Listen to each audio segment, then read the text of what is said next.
Hey there, welcome to the channel. I'm Cindy Daycheck with Queen Bee Creations, and we're going to do something new today. We are going to felt a bar of soap. Why, might you ask? What the felt does is it means you've kind of got a bit of a washcloth and soap all in one. You actually end up using less soap, so your bar of soap will last you significantly longer. Any bar of soap that you choose. I just grabbed whatever I happen to have. This one's honey. And it's kind of a nice decorative item, and it looks pretty, and it's great for gift giving, or it's good for Christmas markets and things like that as well. They sell pretty well, again, depending upon your price point and where you're at, but they sell pretty well because they're nice little add-on gifts.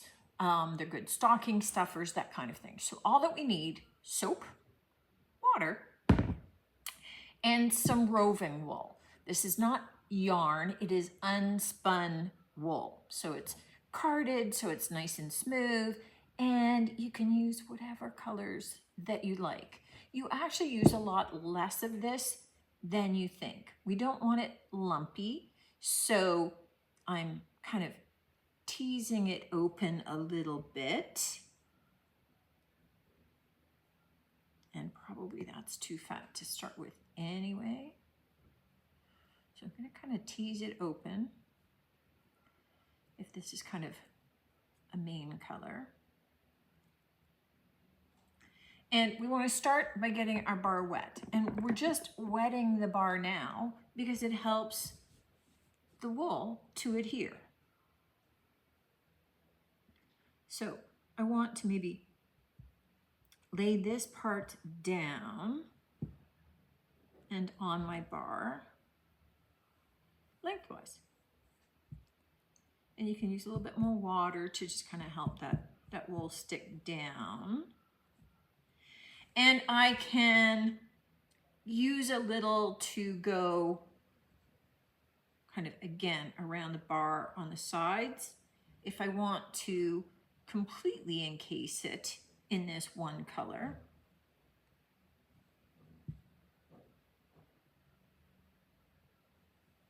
There we go. And I'm just going to move my water closer. And I just want to wet that down a little bit. And I'm just kind of patting at this point because nothing is really stuck down, nothing's felted. I just want it to sort of begin to stick a little bit better. And I'm just working over a little bit of a dish towel here. So now I could take some other colors and just have them kind of drifting around. I could do it in swirls. I can do it in straight stripes or lines. You want to get fancy, you could do a pattern.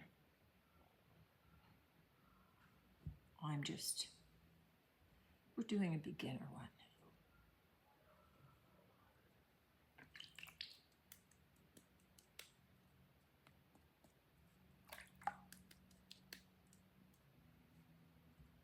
Right? And as you're doing this, feel for where you might have some lumps or some bumps or, you know, where you need to add a little bit more. I mean, I need to switch around to the back because I was just kind of working on the one side, and we've got all sides to our soap. So make sure you're kind of wrapping it, bringing it around.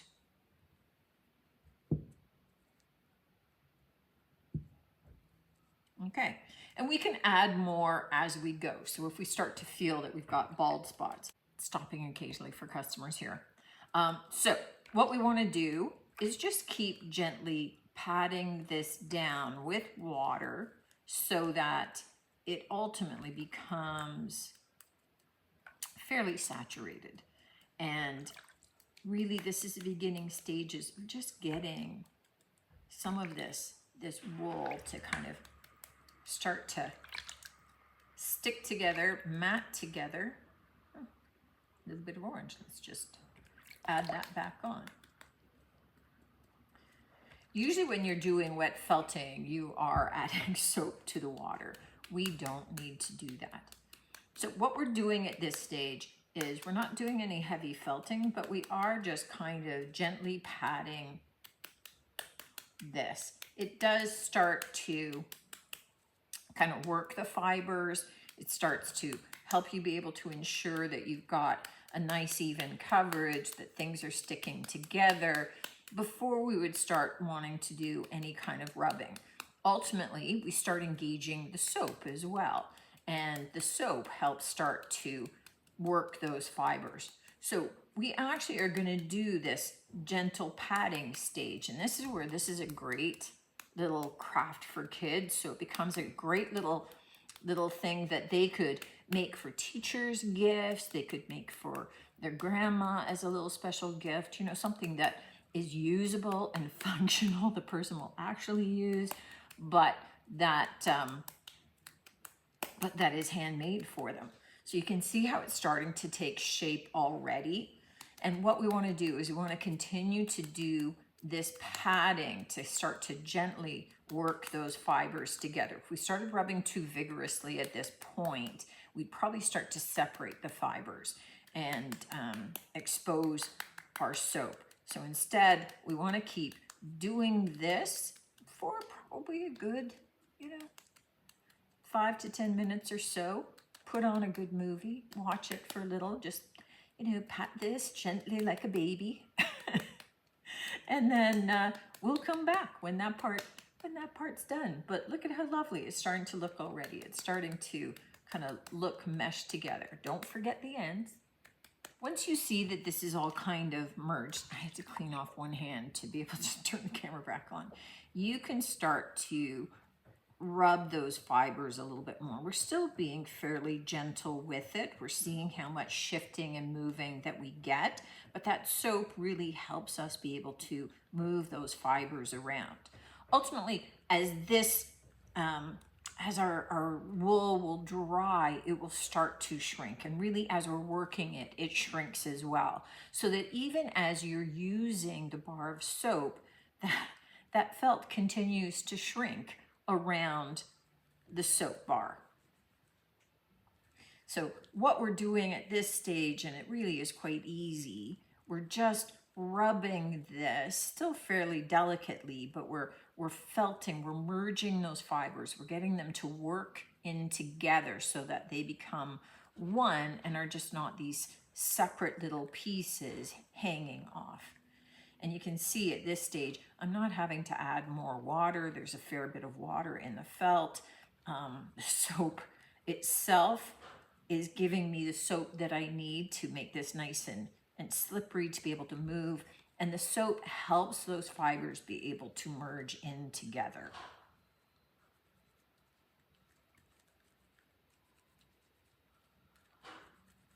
So you can see that my lines, even rubbing in a circular motion, my lines are still staying distinct. They're not moving up and down with the motion. If they are, you can go back to padding if you want. So again, don't forget your ends.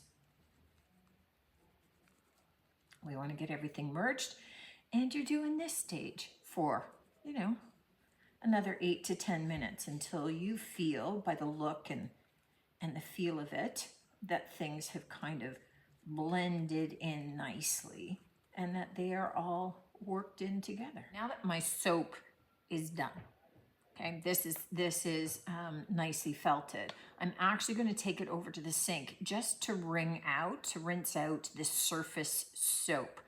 At that stage, I'll kind of squeeze out the excess water, but I don't want to be manipulating it. That'll bring more soap to the surface. And just at that point, we will let it dry. But I'll show you before we set it aside to do its thing. And this is perfect to put out on a wire rack to dry so that all surfaces are going to dry even. All right, this is my little bar of soap, fresh from the sink. I like those swirls. You can see how they're all blended together. Now, I don't have a drying rack here. What I do have is a little bottle rack that I use to dry paintbrushes. So I am just gonna sit my bar of soap on there, and I'm gonna leave it for the night to dry. This is a very clean craft. I'm gonna leave it overnight to dry, and then we'll take a look at it tomorrow once it's dry and see how well it's felted. My bar of soap actually had little ridges, so it was a little bit more challenging, but I'm excited to see it dry. I was so excited to get back into the shop this morning to take a look at my soap bar. It's weird, I know, but it was just, I was excited to look. Now look at this. So pretty, so cute, and it has dried and shrunken around my soap bar. So this is something that you could put out on your soap dish. People are able to wash their hands with it. It uses and requires less soap because of that encasing, and it just is something much more appealing, I think, than a soggy bar of soap out on a dish. And look how lovely that would be as a gift in somebody's Christmas stocking, as part of a gift bag for them. You know, if you were giving other things, especially if you know a particular soap that they love. You can build this around that soap rather than just giving them that particular bar. You're able to do this, and then you can personalize with whatever colors they love. If I was doing this for maybe a bazaar or a Christmas market or something, and I think a Christmas market is a great place to be able to sell these, I would also, I would tie a little string around it and label it with whatever soap I used. So, you know, whether it's a simple soap like a Dove or an Ivory, or whether or not you're doing a specialty soap or a handmade soap bar, I would put whatever the flavor, the fragrance, whatever it is, on just a little tag that's hanging from it. So if people have a particular preference or potentially an allergy, then they're able to know what's inside, since it's not something they can unwrap. But super easy. I think awesome to get your kids doing this. Such a great tactile feel for it, that it's kind of like almost like a sensory play activity, and you kind of can't mess it up. So great for them to be able to do, and then have these as gifts that they can give to their respective teachers and grandmas and things like that. Like, how special would that be? Let me know what you think of this one, and certainly if you're going to give it a try. You saw how little of the wool that I used. So there are packs on Amazon where it comes in a little bag. When you open out of the bag, there's like 1.5 ounces, which is quite a lot. So I think that like for $22, $24, you get maybe like 24 different colors. So you can have a big range of colors, and you'd be able to do easily 15 to 20 bars of soap from that. So I'll put a link so that you know what I'm talking about. But I'm loving this, and I'm thinking people are getting this at Christmas now, because this is pretty cool. Always looking forward to your comments. Certainly looking forward to seeing you on the next one. And until then, take care.